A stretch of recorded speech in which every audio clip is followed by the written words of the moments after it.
All right, so today's topic is going to be hiring commission only, basically a team for your company, whether that's salespeople, acquisition managers, junior acquisition, follow-up specialists, bird dogs, dispo, it doesn't really matter.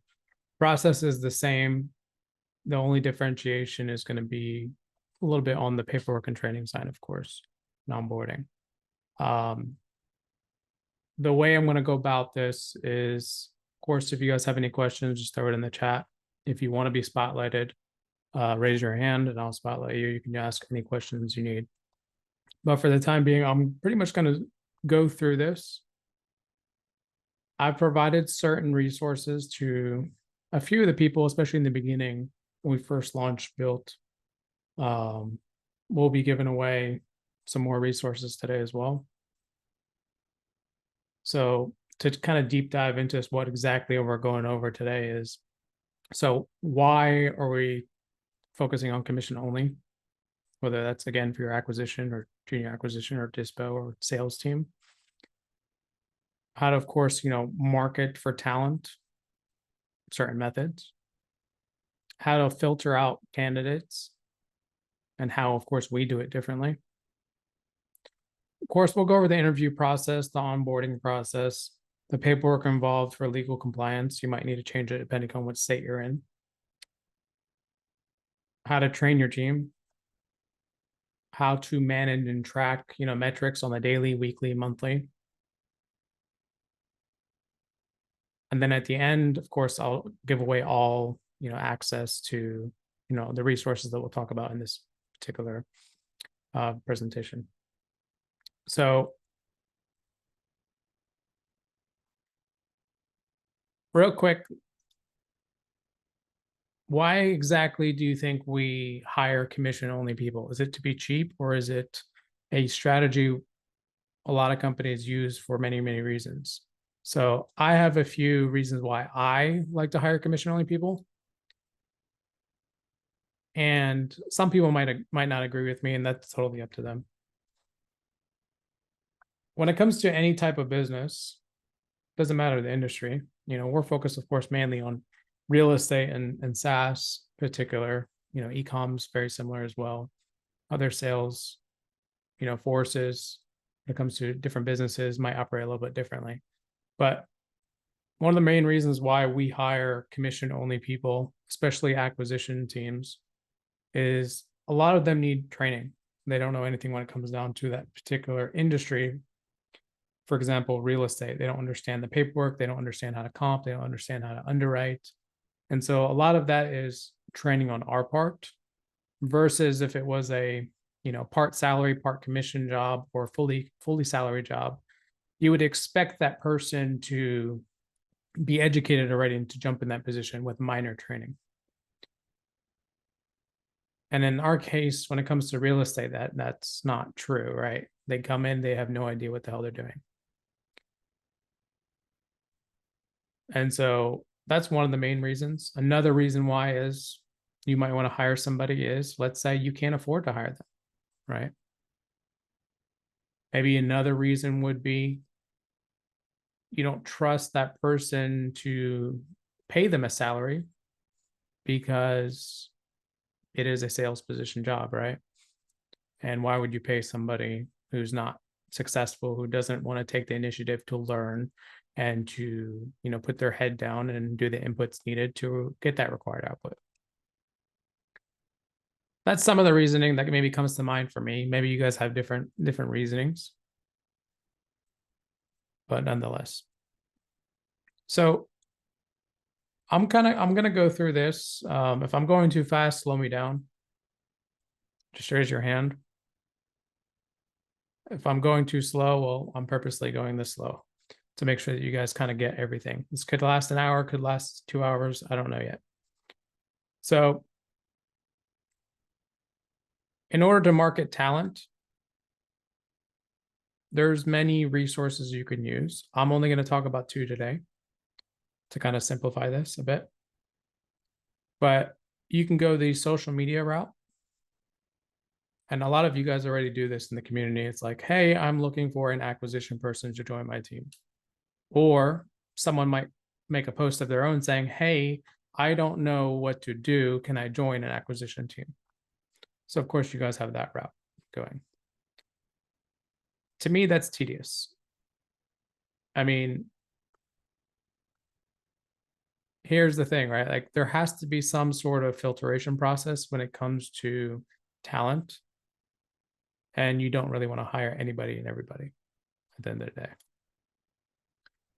And of course, the other route is to make a job post, whether it's on Indeed, Glassdoor, ZipRecruiter, doesn't really matter, right? You can make one on Facebook too. So I'm going to break this down as simple as possible, and then we can deep dive into each individual one, just so you guys can kind of get an understanding. So let's see.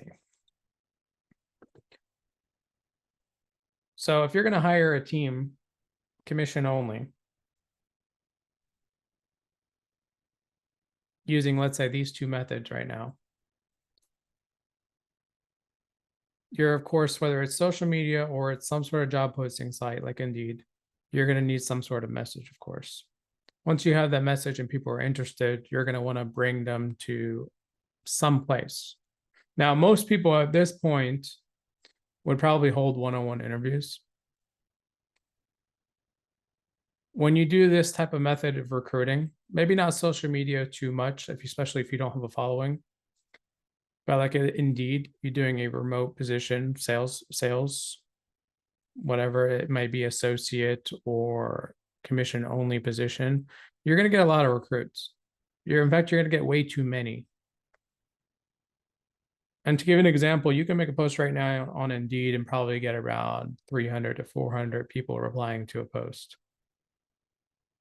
I'll provide examples of that, a little bit later.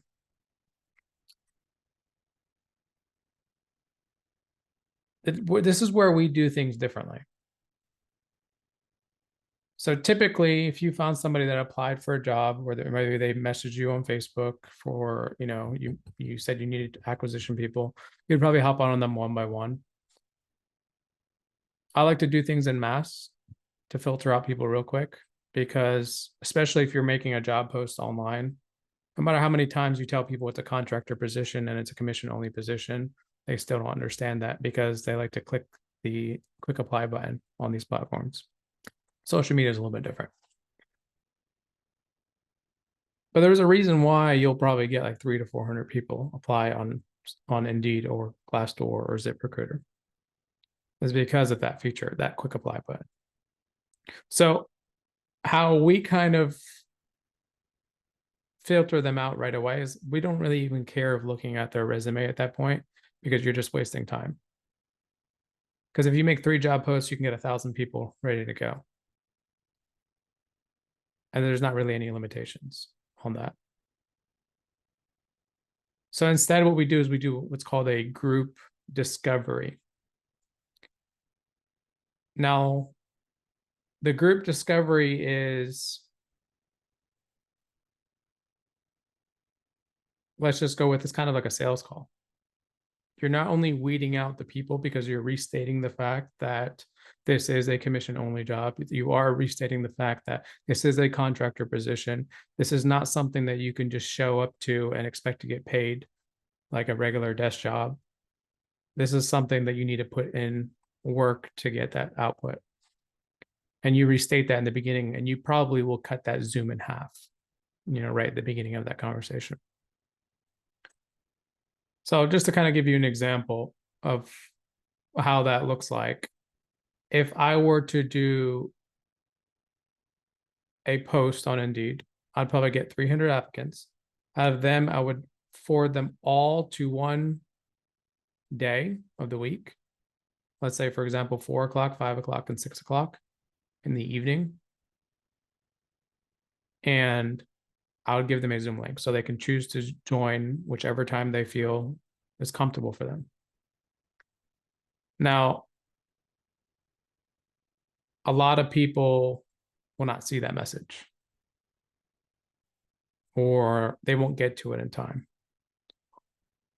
We can talk about that later, because you can always retarget them for the next week of hiring or whatever.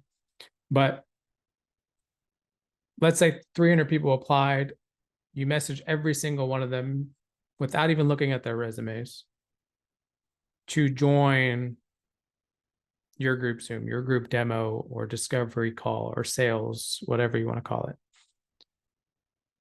Out of those 300, you probably get like 60 people show up, 70 people, maybe 50 people. That right there is going to,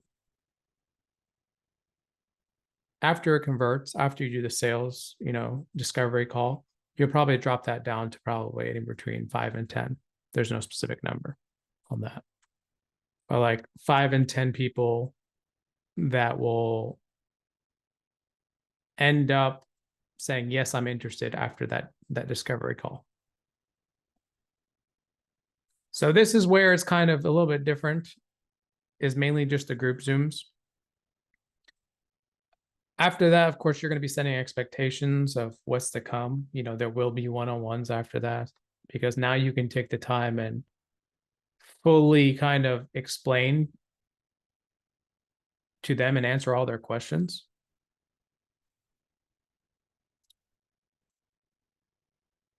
But you don't really want to allow them to kind of ask questions during that period, because it would be not really beneficial.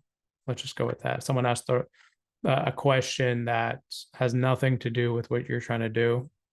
Someone who's like, oh, I don't know how to use Zoom. Let's just mute everybody in there. Let them comment in the chat. Let them communicate that way. But I would not let them speak up during that time. Like, in fact, you want to be kind of mean when you go into that kind of group Zoom discovery and be like, if this is not for you, get the fuck out, in the beginning. Because you don't want the wrong people wasting more time on your one-on-ones. Okay. Now, this method does not just work for sales acquisitions. This works for affiliate marketing. This works for sales team in any type of business. This works for pretty much any type of commission style position whatsoever. Now, you're going to do one-on-ones. So again, I'll show you, I'll deep dive into what the one-on-one questionnaires look like before an acquisition, for a dispo, for a junior acquisition, for all that. We'll get into all the nitty-gritty stuff a little bit later. Now,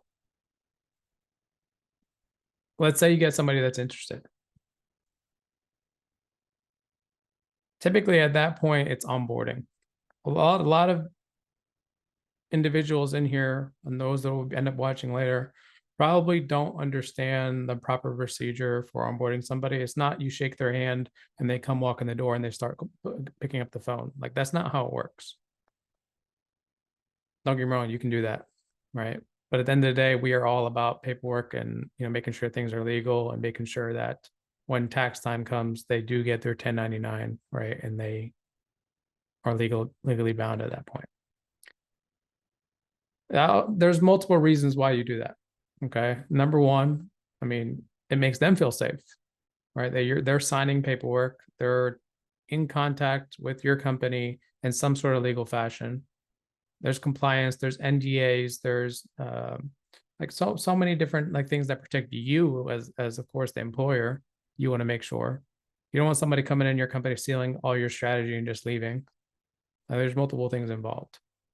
And I know a lot of us, whether it's Sub 2, whether it's the Creative Finance Group, whether it's Astro, whether it's whatever, do this every single day where you bring somebody on board because let's say they're in Sub 2, you can trust them, right? And the next thing you know, they just took everything from you and left you in like a month, left you in 2 weeks, and they did it on their own. You want to set expectations with them. You want to set expectations of, let's say, 6 months commitment, 3 months commitment, whatever is your go-to at that point in time. So onboarding and kind of it's really a multiple things. It's not just the paperwork. It's also the training. It's also the management. And it's also the systems. Okay. So paperwork, systems, training, management, all that kind of stuff is also kind of a really big thing, because if let's say you're missing one part of this, well, then your onboarding is a mess. It's a headache. And again, it goes back to the same thing. Well, I'm one person. I'm one person wholesaling. How can I do this? Right.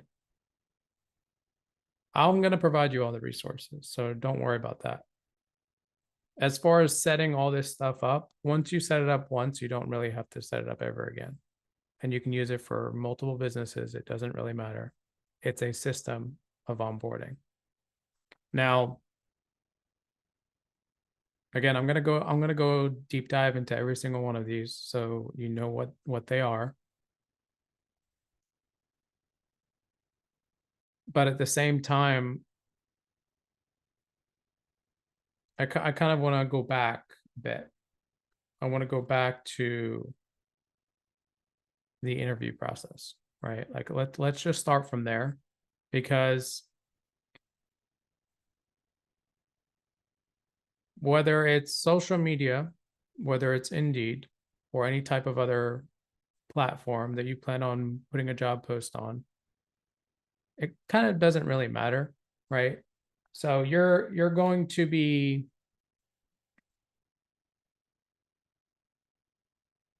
you're literally going to put the message out saying, hey, I'm looking for this, right? And then you put some job duties of what it is and say the projected potential amount of money they could possibly make, and tell them about your company and all that stuff. Like I can pull up an example right now. If you guys want to see it.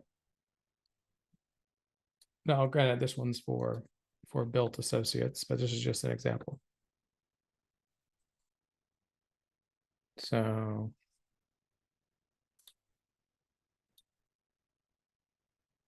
this right here is what a job description looks like. Now, of course, you probably tweak it to a little bit more towards an acquisition. I have all those in the resource center. This is just something we're running right now. But basically, you tell them, that it is a contract position. You do want to set proper expectations. You do want to tell them what it kind of entails, what the job is about, what the qualifications, which probably doesn't really matter too much. And then, of course, what the benefits and perks and your company overview, your position overview, and so forth. And so this is something. Again, this is just an example, right? The actual ones that we use for our acquisition teams are inside the resource center, which I'll provide to you at the end. So that's in regards to, let's say, making a job post. The next stage is you're going to have a lot of people come back to you saying, oh, well, I'm interested, right? Or they apply for the position without even knowing what the position is. And so the next point is where, this is where it's kind of a little bit different. This is where you want to set it up in kind of a group Zoom format. And I'll just show you this right here.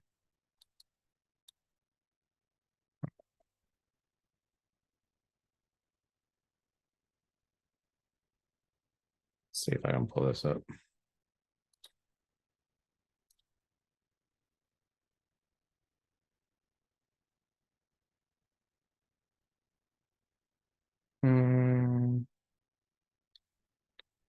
Yeah, so here's something, right? Now this one's basically just saying thank you for applying, right? And we're impressed of whatever experience that you have to offer. But the real main thing here is how we structure it for people to join those Zooms. So it basically says the Zoom will be held on Thursday, let's say September 7th, from 4 to 6 p.m. Every hour, there'll be a new interval for you to join, 4, 5, and 6 p.m. And you want to set expectations that, there will be others on the call and they have the option of asking questions, and no, they do not have to be licensed. A lot of people take this sales position like kind of like a insurance gig where you need to be licensed. It costs them money. So that's just something you learn along the way. But again, you set more expectations along the way that once it's completed, you have if you're interested, you have the option of messaging to actually move on with the process. And of course, you push your Zoom link at that point. Now, if you're doing this like on Indeed or ZipRecruiter, you're going to have to manually send this to every single person there one by one. If it's on social media, you could probably just put it in the comment section and everybody sees it at one time. But this is the general format you probably want to use. And like I said, out of like 300 people, you'll typically get about 50 to 70 people that show up to the actual 3-hour commitment time. And then you'll probably get another 20 people saying, oh, I missed it. I didn't see your message, whatever. You might want to schedule one-on-ones with them afterwards. So that's what that looks like. Now, you're going to do your group interviews. Now, you can do this with a presentation, or you can just do it, freestyle it, like kind of the way I do it generally. But I have a general, let's just say, a general means of setting proper expectations during the beginning, because I don't want it to be a presentation. You don't want to bore them. You want to kind of make it seem like it's a sales call and you're kind of engaging with them. I know right now I'm probably a little bit more serious than how I should be, but like even when you're on that call, you definitely want to be happy, right? You definitely want to be in a better mood. For all I care, you jump up and down doing jumping jacks before you hop on that meeting, because that's your first impression with them. And if they don't see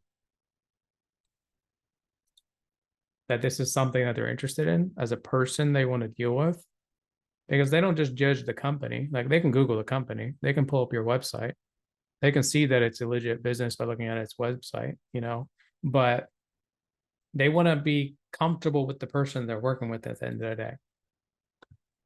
And if that's you, then I suggest you do some jumping jacks beforehand and make sure you're engaged with them. Here, let me show you an example. Now, this one's probably not in there. And again, this is more for the onboarding of associates, but so this is just something. Again, it doesn't have to be like this. If you're a different type of person and you like to, freestyle it, or you like to do a presentation, you can do whatever you want, right? But basically, you want to set expectations, who you are, what you do. This is a discovery call. If you're interested, there will be one-on-ones after this. If you plan on, here's all the negative stuff, where you tell them, get the hell out, right? And then you tell them all the good stuff. And you're setting expectations all over again. And then you're telling them what the job is. And then what we provide, projections of income. You deep dive into all that stuff. You also might want to share a screen during that time frame and whatnot. But it's really just speaking to them truthfully and setting proper expectations with them. Because when it comes down to the one-on-ones is really where they're going to throw at you a million questions that in the beginning, you're not going to know how to answer. Like they'll ask you questions like, how long have you been running? And if you're just starting out as a beginner wholesaler and you're trying to build a team, well, let them know straight up. Let them know straight up. Whether it's you've done 2 deals or none deals. Now, because the last thing you want to do is hire somebody on your team and they ultimately become better than you. Because it's bound to happen. They're a faster learner than you and you're just starting out. Well, how is that beneficial? How are you going to train them? No matter what resources you have, you can't train them. So it's better for you to kind of learn the process first and do a couple of deals first before you try hiring somebody. That's the general route to go. Now, once you do, one-on-one with them and they ask you all the questions and you ask them questions, which by the way, here, let me show you what it looks like to ask an acquisition manager questions, right? Again, all of these are broken down between different job descriptions, and you can kind of deep dive in this on your own once you get the file at the end. But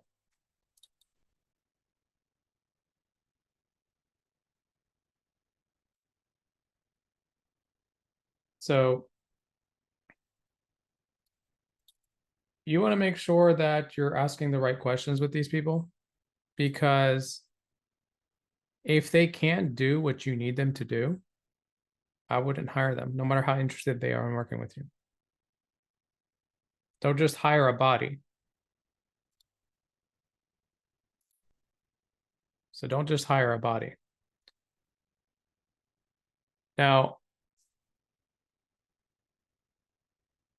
again, your times might differ, right? You can modify this template to what works for your company. But again, you want to set the expectations again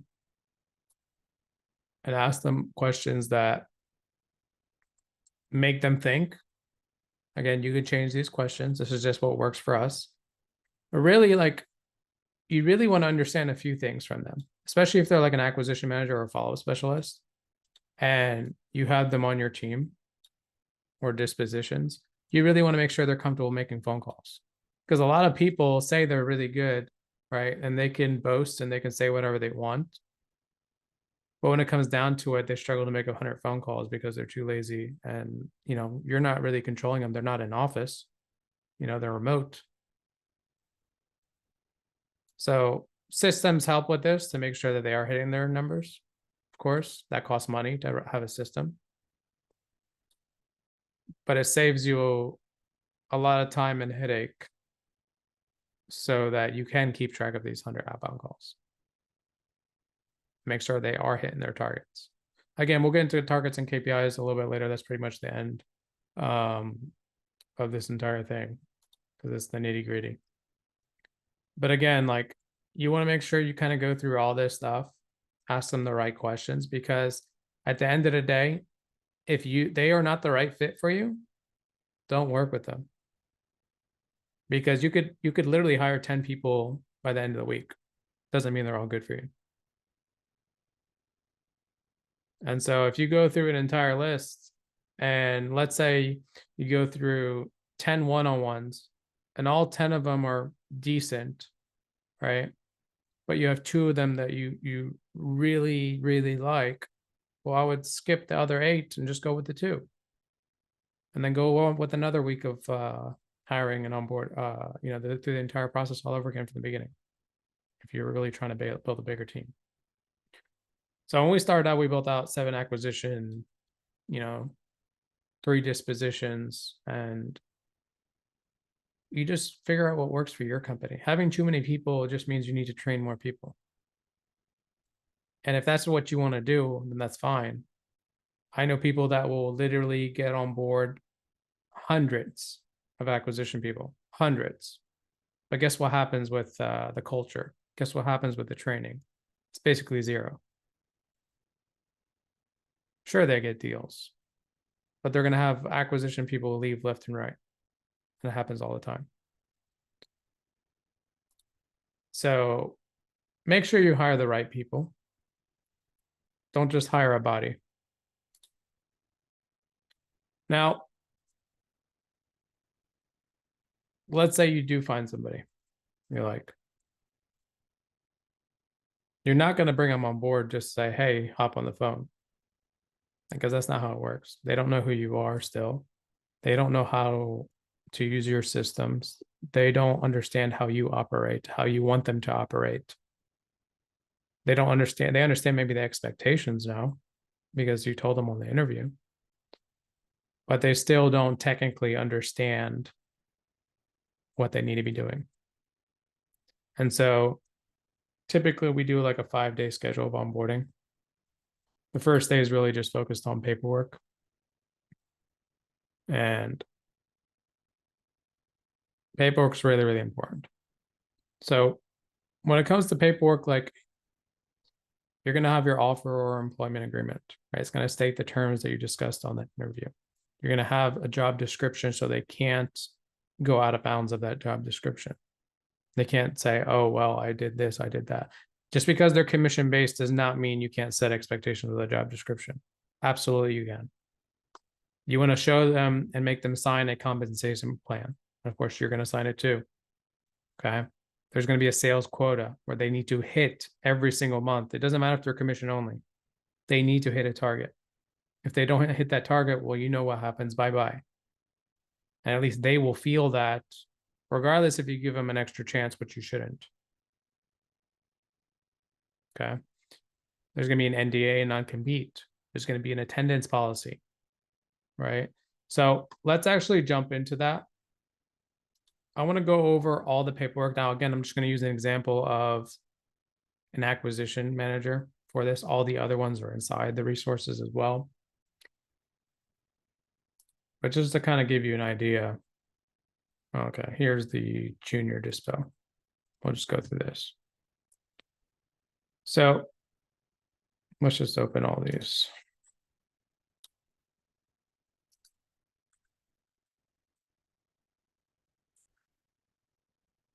Notice how I already have them in DocuSign, like, because you're going to use them.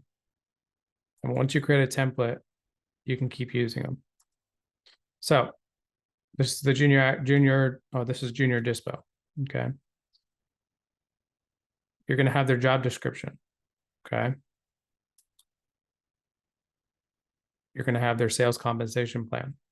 You're going to tell them every single little detail, right, of what you're paying them. Now, granted, this was for a VA. Let me show you an actual, let's deep dive into a commission only one.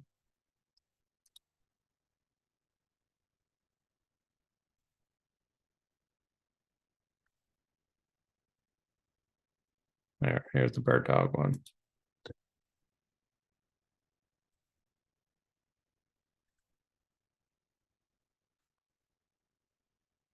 Yes, even a bird dog can have proper documentation.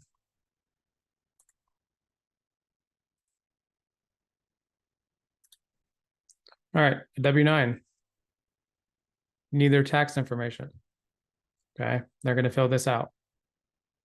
Because this is a DocuSign, they literally get this entire binder of paperwork before they even get onboarded. Their job description of what they need to do. Their compensation plan. Notice this is commission only. Okay. Sales closer performance quota. Okay. So this is where like expectations. Now your numbers might be different because you're in Ohio with houses that don't even make money, right? But this is based on what we have in Florida. So like you want to have different numbers for different states or different areas of what your expectations are in that area. This is for a follow-up specialist. If they would sign that version. Because sometimes you bring somebody on board and you make them a follow-up specialist before they turn into an acquisition manager. You want to have an attendance policy, making sure they're showing up every single day because you're doing this remote and you flag them for tardiness, right? You're an employer at the end of the day. You're no longer a one-man show. You're a manager, you're an employer, you're wearing all the hats now above this person. You're going to have, confidential agreement. Emergency contact form. In case you can't reach them for some reason. Non-compete. Direct deposit information so you can pay them. So all these documents are really, really important. So imagine if, let's take a look at this, for example, okay? If you bring somebody on board, whether it's from any community, sub to creative finance community, and they're like, oh, well, I'm ready to rock and roll and work for your team. Do you think they would appreciate that they have paperwork backing behind it? That they will actually, when they close somebody or they do a wholesale deal or they do whatever, that they will be compensated, that they are protected?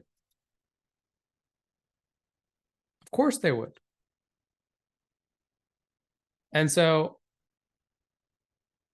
I find a lot of people that just do word of mouth, shake of a hand. Let me just bring you on board. And when they don't show up one day, or they skip, they sleep in that morning and they don't show up there, you can't do anything about it. At least I can kick them out here. And I can take their lead and pass it to somebody else that they were working on so hard for the last 3 months. Might not seem fair, but it doesn't matter. They chose to not follow the rules, right? And again, a lot of people are going to be that nice person. And don't get me wrong, I was there once, right? Be the nice person and give somebody a chance. And you're going to give them another one and another one. And eventually they haven't got a deal, or they haven't sold the deal in Dispo, whatever position they're in, for 3 months. And you're like, what the hell are they doing wrong? It's not them, it's you. You should have replaced them from day one, because you have the ability of recruiting somebody literally tomorrow. There's not really an excuse.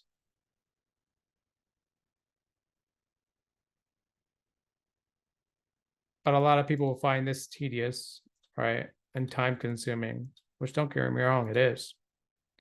Because the moment you hire somebody, guess what? You're no longer making those 100 calls a day to wholesale a deal.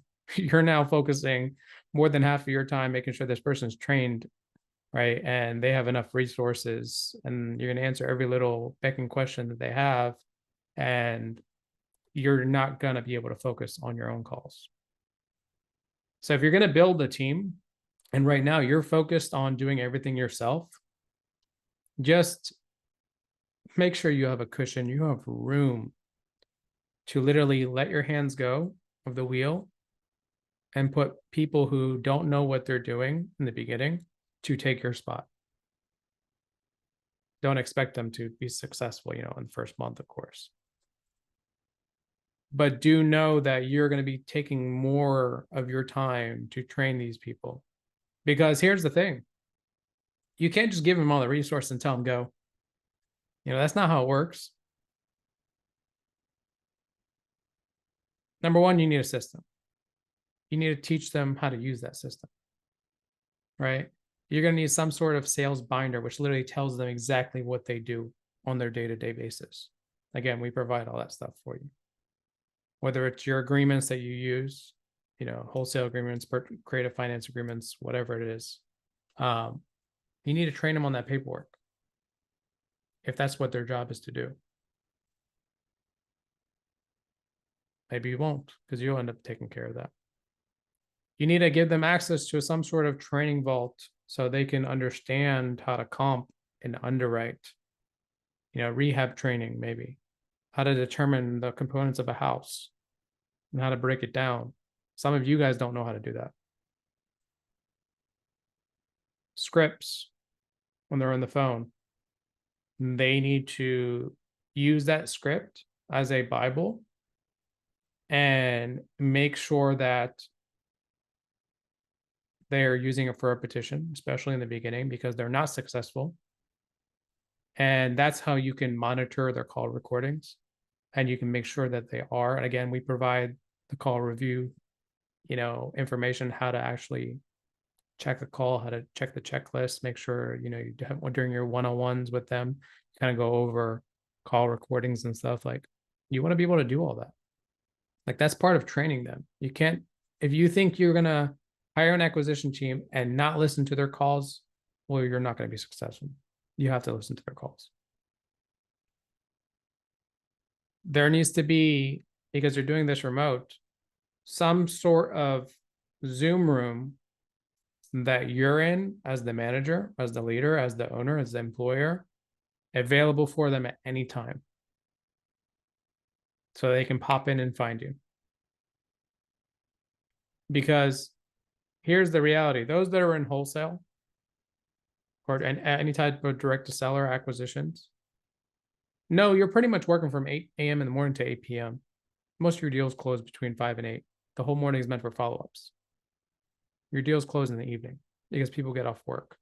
Now, if you're working in a different time zone, acquisition, it may be a different story. but typically the hours are really long. And if your acquisition person needs assistance and needs help, and you're not available because you think you can just let them go and you can go play golfing, that they're not going to be successful.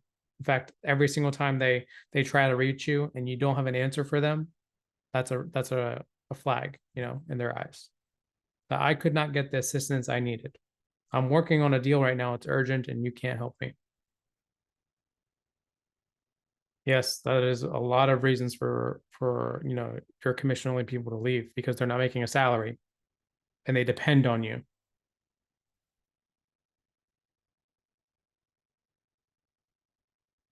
A lot of people have been there, Daniel. Now, we like to hold morning huddles with our team members. So having some sort of like daily agenda is really important, or daily training, even if it's only 15 minutes, right? A role playing, quick role play, 15 minutes, in and out, refresh their memory, maybe refresh of their memory of, let's say, a rehab and analyzing a deal, or some sort of like, who is our target audience, explaining psychology. Like, all that stuff is really, really important, especially in the morning before they hop on the phone, because the last thing you want them to do is hop on the phone at 8 o'clock in the morning when they just got out of bed, or 10 o'clock whenever you guys start, because they will stay up late. They will go onto your morning huddle half awake, because they're an employee at the end of the day. And no matter what business you go to, you're going to find the really early people that show up to work in the morning or like still sipping on their coffee and still can't get going, right? And so like, they're not going to be energized for the first hour. So you might as well hold some sort of meeting, at least the first half an hour. You might as well, to get them engaged, get them active, get their mind going, right? And this is where it's like, again, you need to be the manager at that point of operations. Now, a lot of you guys are visionaries in here and not integrators, not operations men, not organized. Well, either A, learn the skills, or B, go find someone to do it for you. All right. It's that simple. But again, to just hire them and expect them to just show up to work and start calling without you even holding a meeting, like, how do you know they showed up to work? When they made their first call and it showed in the system? Wow. That's not really a solution.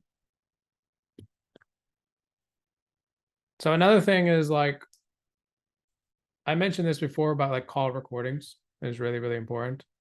Again, I have the checklist. I have the way of, how to process a call recording. It depends on your script at the end of the day that you're using. If you choose to not use our scripts, you probably want to modify that checklist. But the script and the checklist literally follow the same thing. The only difference is more on the reverse side, asking, did you do this? Did you do that? Right? Because a script is not always going to be the same, especially when you get to the middle of it, when it's more objection handling and, setting expectations and, all that stuff, because that's more of like a communication rapport building tactic during that part. But it's really, do we hit the key parts? Did we hit the 4 pillars? Right? Did we set expectations in the beginning of the call? Did we set expectations at the end of the call? This is just for acquisition, for example.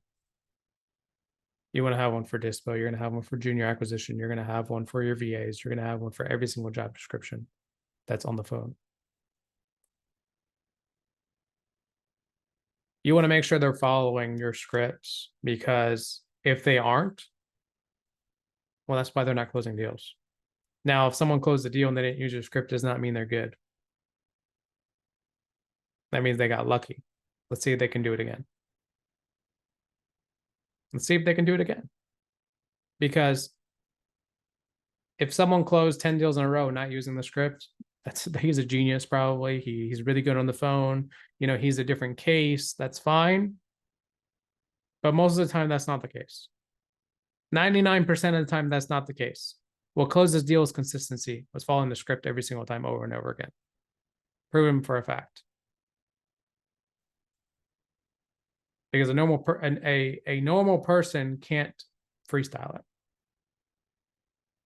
Right? At least not until they've closed multiple deals and they understand psychology, the reason why they're saying something. But it's your job to teach that psychology. So you do want to have some sort of training center for them. You do want to have them access to a lot of that stuff. Now, let's say you have an acquisition person, a Dispo person, follow-up specialist. I don't care what they are. You're doing your morning huddles. One thing that you got to really, really do is do one-on-ones with them, because a lot of your morning huddles are in groups. They might pop in with you on one-on-ones for like deal situations and stuff. But you really want to sit down with them, whether it's weekly, bi-weekly, monthly.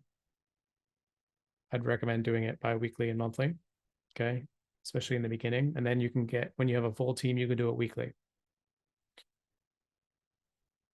Basically in this one-on-one, then here, let me actually pull one up because I enjoy one-on-ones. I know others don't.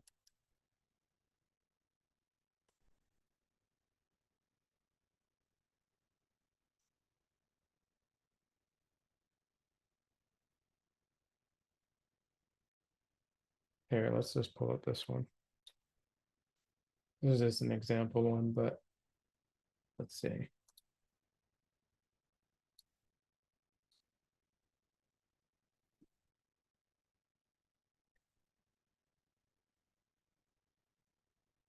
So this is basically one way to evaluate somebody. Again, you can change these questions. You can do whatever you need, but really you want to target a few things. Okay. And so you want to track their dials, their processes, their offers. Well, we break down things a little bit differently, but you do process calls, then you do closing calls and so forth. So you want to track those metrics on a weekly basis. Like in this case, it was probably a week. You want to talk about, what's really, really important for them. And then, of course, you want to go on to like action steps and commitments and,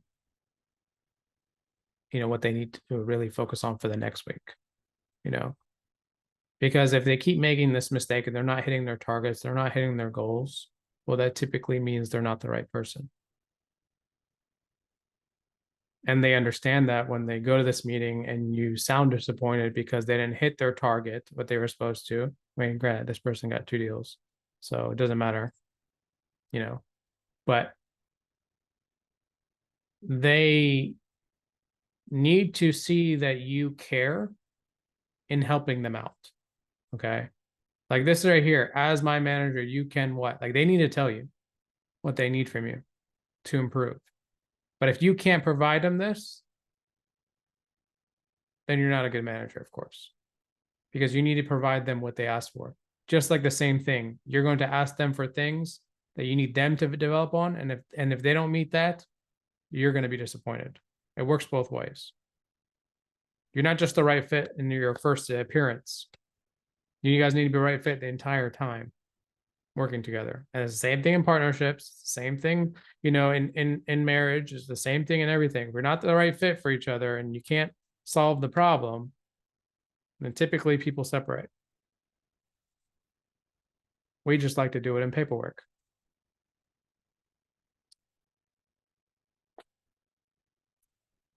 So that's how one-on-ones look like. You can structure your monthly ones a little bit different. Again, we have resources in there that you can use as examples. The acquisition, the junior acquisition, the disposition, they look all different. They have different metrics, whatever. That's pretty much how you would make sure that they are following the proper expectations that they promised that they would, and that you promised them. Now, I'm a big numbers person. In fact, I have really good systems that spit out numbers. But you know what I like to do? I like to make sure that my teams are putting in their own numbers so they see it for themselves. Because if they're not putting in their own numbers, that means they're not keeping track of their own metrics. And you can talk about it during your morning huddles in front of everybody. You can talk about it on their one-on-ones. But when they're forced to enter in every single day, it basically makes them feel disappointed when they don't hit their targets.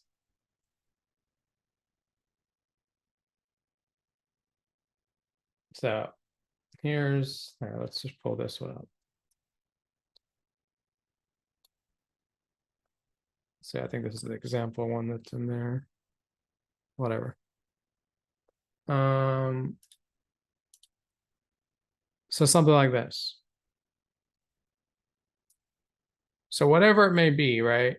Whether it's their dials, their pass offs, that they're a follow-up specialist, if it's process calls and how many offers that they're supposed to do, they have a certain goal that they need to hit, let's say per week, based off of your, one-on-ones. Well, they need to hit those targets, right? If they don't hit those targets, well, why didn't they? So they can kind of keep track of their own thing. And this is something that's just given to everybody in there. And it's like they need to put their information, and they can see also everybody else in there, and they can put their information in next to them and compete and show off that, oh, I got a deal, you didn't, right? So forth. And so something like this will keep them engaged. Some might think it doesn't, but I think competition is healthy at all times. And I think making them put their own details and numbers is also really, really important. Again, that might not be the case for you.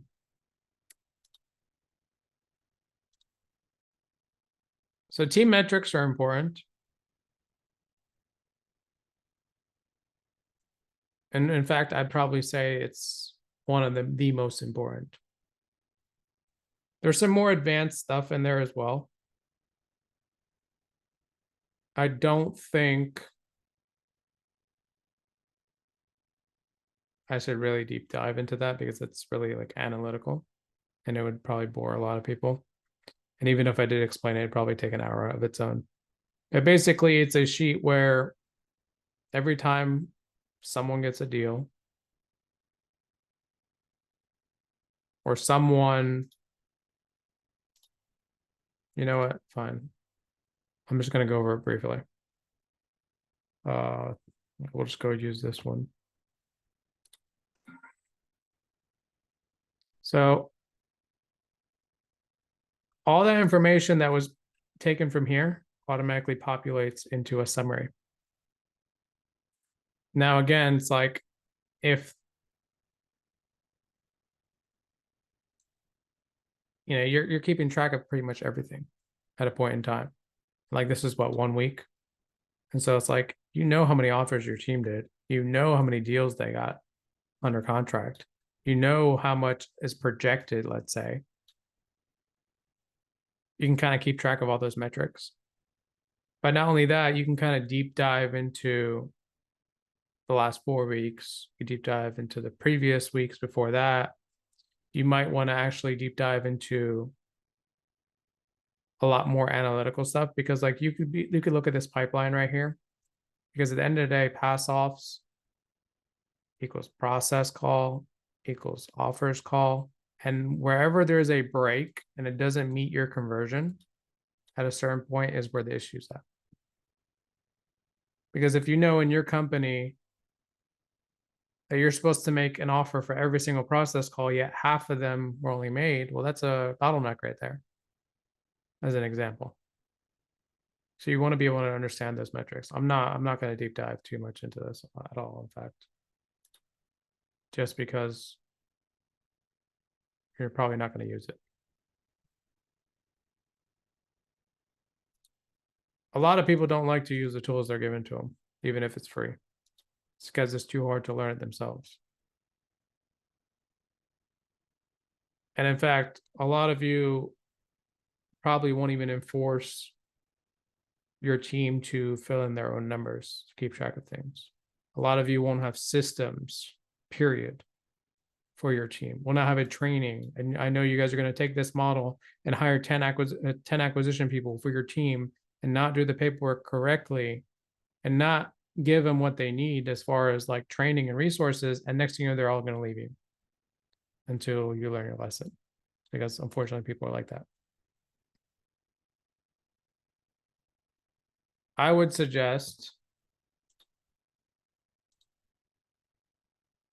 if you are going to hire people, make sure you have your, instead of client retention, your HR retention taken care of first.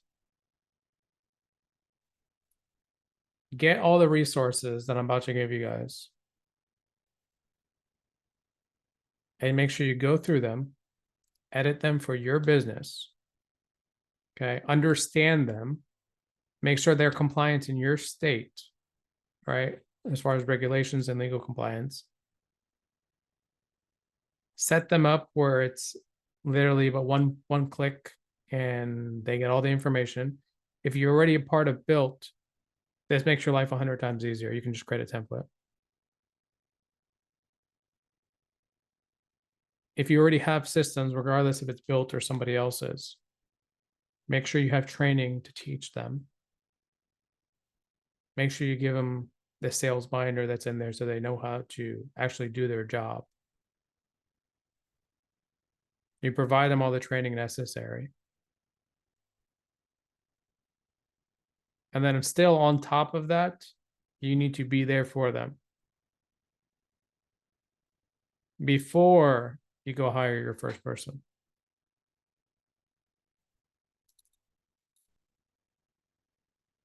Because I think that's only fair for anybody that you try to hire,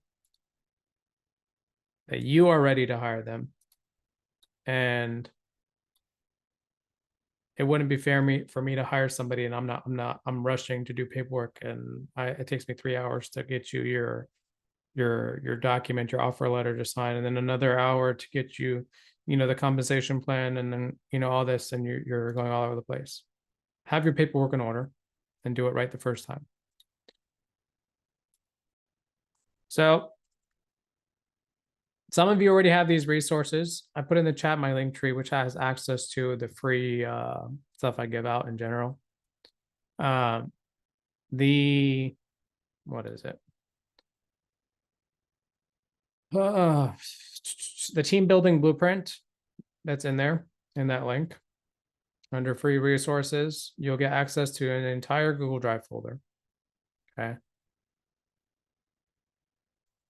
Now, again, I'm going to give these resources to you guys and you're not going to use them, which is typically how it is. But those aren't the only resources you should be using if you don't have, a team and you're not really, maybe you closed a few deals and you don't have systems and processes. You probably want to download the other resources that are in there as well and understand them all and apply them.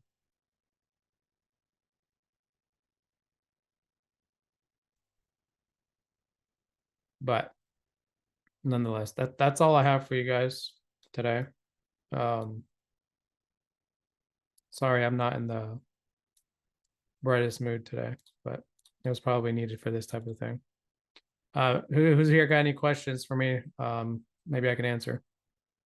I'll spotlight you up here.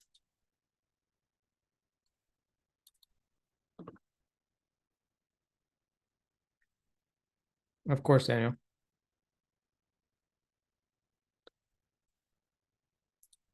Everybody in here knows how to hire commission-only people? Interesting.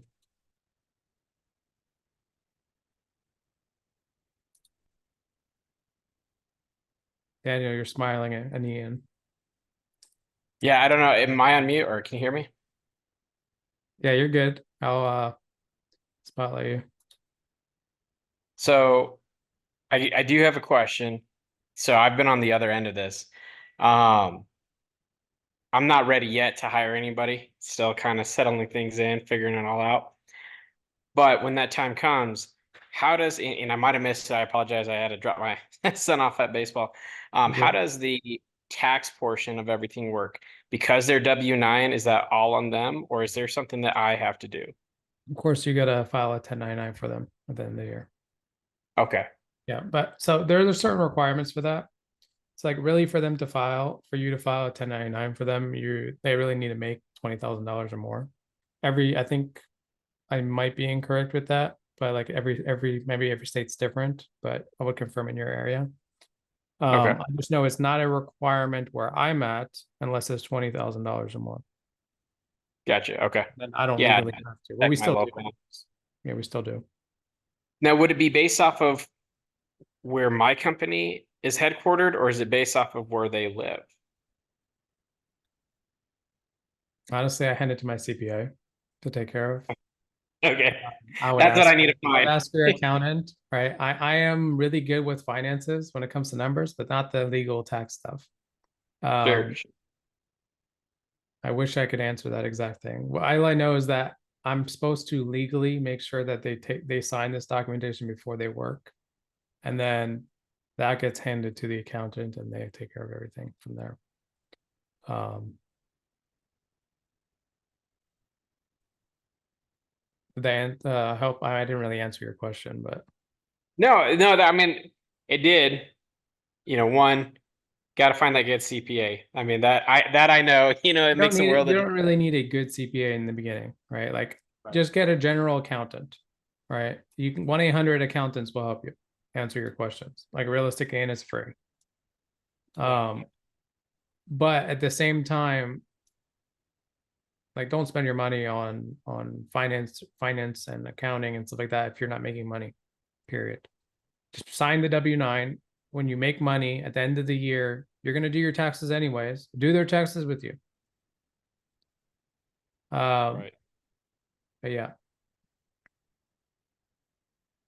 Wes, how do you handle splitting cash commissions fairly when multiple team members have created contact with a seller and they flow through the pipeline?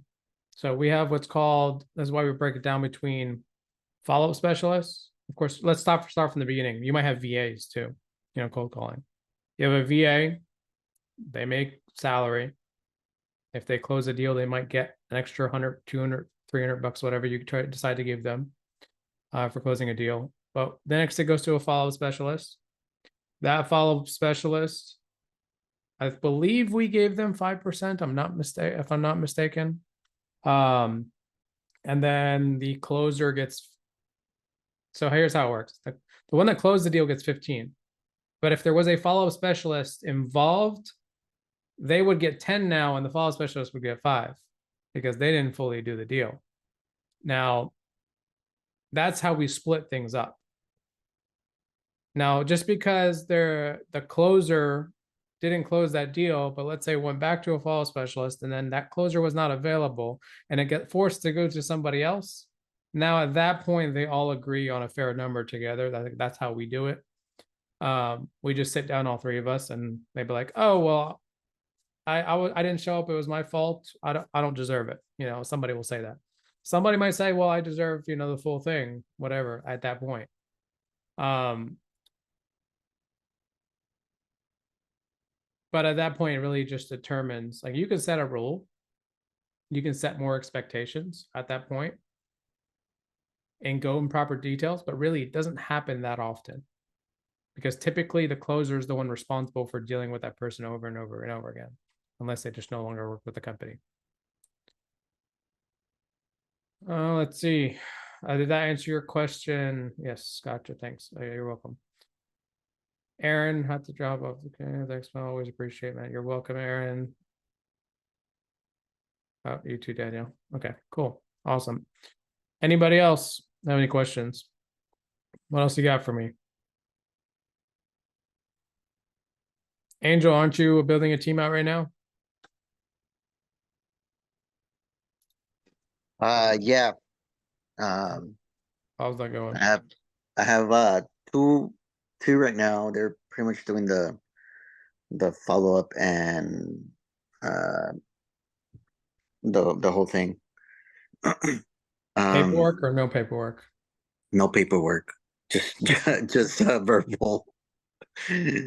So do you Uh, know why I was kind of strict on this Zoom? Because so many people, especially beginners, came to me saying, "Oh, I want to get 10 acquisition people. Can you show me Helmo?" And I told them, "You're not ready." But they kept telling me and they kept asking me, and I finally doing the Zoom, but I had to be stricter than usual to set mm, proper expectations. And Angel, I love you, but please get your paperwork in order. They will feel a lot more trustworthy with you too. These follow-up people. yeah, more like more legit, you know. More legit. They trust Yeah, you as a company. yeah. Are they doing a good job at least? Yeah, they are. I mean, they're on it. Um, I don't really have to, which I think I should maybe be um following up with them a couple times, I guess, throughout the day. But I don't want to feel like I'm micromanaging. Um, I'll uh I'll just reach out in the mornings and then later in the evenings, and if they have any questions or you know stuff like that. Are you holding just one time in the morning for now and then whatever they need? Yeah. Okay. I mean that's decent in the beginning, right? Um, but you haven't set a specific system for them, right? Of like, this is when you show up, this is when I will hold the meeting, this is when we do our one-on-ones, this is when we do this, call recordings. Are you doing any of Uh, that? no, no. So these guys are basically similar to like the elephant challenge. They reached out wanting to help get their first deal, and so I told them here's a list of leads to call, and um, call or text, reach out, and you'll learn as you go, kind of thing. If you have questions or whatever you come across, um, we'll work them out as they go. Gotcha. I mean, I know you're closing deals, I can see, but that's besides the point. You could be closing more deals. Yeah, Well, I know you'll get your stuff situated. Um, are you looking to yeah. hire more people or just the two? I think just the two until I start picking up more traction. Good idea. Yeah, Good idea. You got this though. You're already pretty successful, yourself. So now that you're building a team, you just can do more now. Because here's the most common thing when it comes down to entrepreneurs or beginners that are really good at closing deals, but they're stuck between 1 to 2, 1 to 3 deals because you're one person at the end of the day. You really are. yeah, So now they're at least taking off let's just go with the annoying work. Yeah. Doing the cold calling and the dialing and the replying back to people. Well, you can focus on other more important things like the paperwork and the closing of the actual deal and the dispositions. yeah. Well, awesome. Thank you for Thank you. sharing. Thank you. Mhm.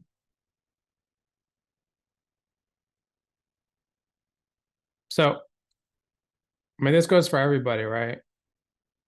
What I said in the beginning was not wrong, but there's people in here that bring employees and they don't have the paperwork. If you were on the opposite side as an employee, would you not want to be protected with paperwork? Would you not want to be felt comfortable and felt like you were provided enough resources and training that you can grow and learn and do better every single day. Because I know for a fact, if I wasn't provided that, I would leave the first day. So build your HR retention first before you hire your team. Because once you have it done, it'll take you a week, let's say, to set up. Once you have it set up, that's it. It's done. You don't really have to mess with it again. You might have to tweak it and add more features, more training, but that's about it. You follow your system. And you'll be happy that your employees are actually doing deals and closing or acquiring or dispoing or whatever it may be, because they're following your system the right way. And those that don't, they get kicked out right away. That's the nature of it, because you know you can go and hire 10 more people next week. So go use social media, go use it in platform like Indeed, go make your posts, go build your, your back ends, go hold your group Zooms, go hold your one-on-ones, and onboard your people.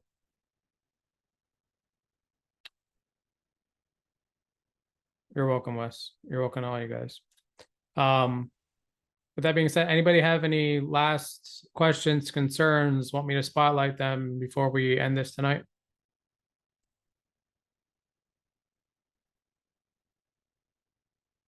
You're welcome, Steve.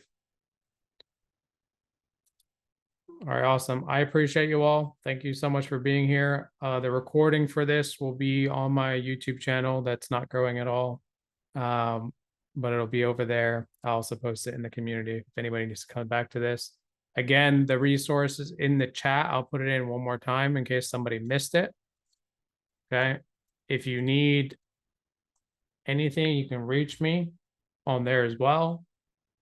And if you need deals, money for deals, just reach out as well. We can help you out. With that being said, guys, I appreciate you so much for being here. I will see you guys next time. You're welcome.